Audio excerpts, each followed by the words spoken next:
Well, coming up now, we want to tell you an incredible story. It is a story of survival.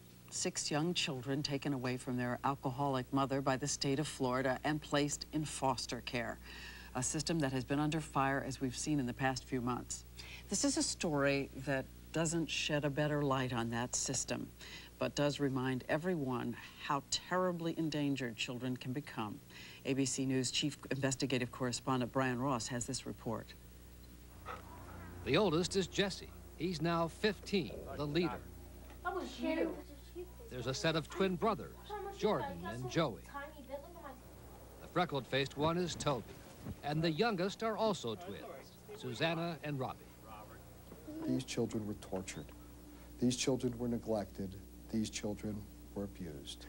This is from you for Mother's Day? Now safe and adopted into the loving home of Kathy and Rod Rodriguez, the 6 are for the first time telling their story of the adults who they say tortured and beat them. They would hit us with their hands or anything or with the belt. Yeah. You remember the belt? That hurt.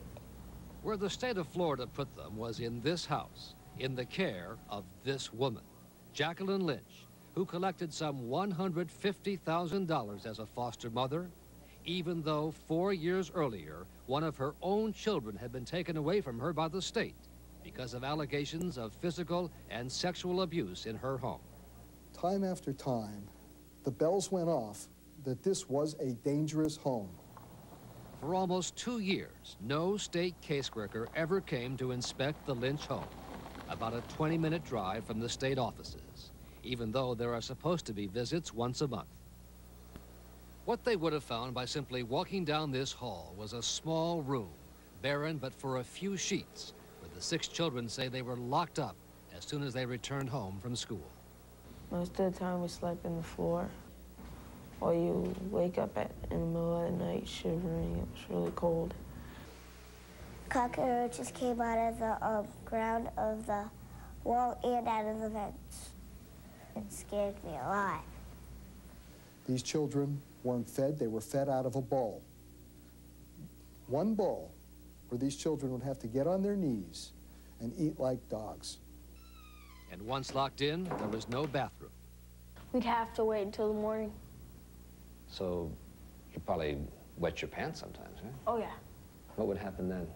She'd hit us. Do you think most children live this way? Yeah. You do? And even worse, several of the children described being taped into large plastic crates by the teenage son and then dumped into the swimming pool. It was scary because you couldn't get out trying to hold your breath in, but you can't. And you'd sink to the bottom of the pool? Yeah. The others stood by helplessly. I just wanted to stop it, but I couldn't. The Lynches told 2020 they had nothing to say about the 6 children that were once theirs. They say that you tortured them. Oh, I have nothing to say. No. Don't take no damn pictures around here of me in there, okay? I'll break the damn thing on you in a heartbeat. Mrs. Lynch, is there anything you want to say? Camera taking pictures of me. You understand what I'm saying? All right. Well, then get the damn camera out of here. All right. The children were rescued from the Lynches after calls to a child abuse hotline. To the outrage of many, she was permitted to plead no contest to just one misdemeanor account of child neglect and put on 1 year's probation in order to pay court costs of $140. And as for the state of Florida, the case was so shocking, state officials have now agreed to an out-of-court settlement of $5 million.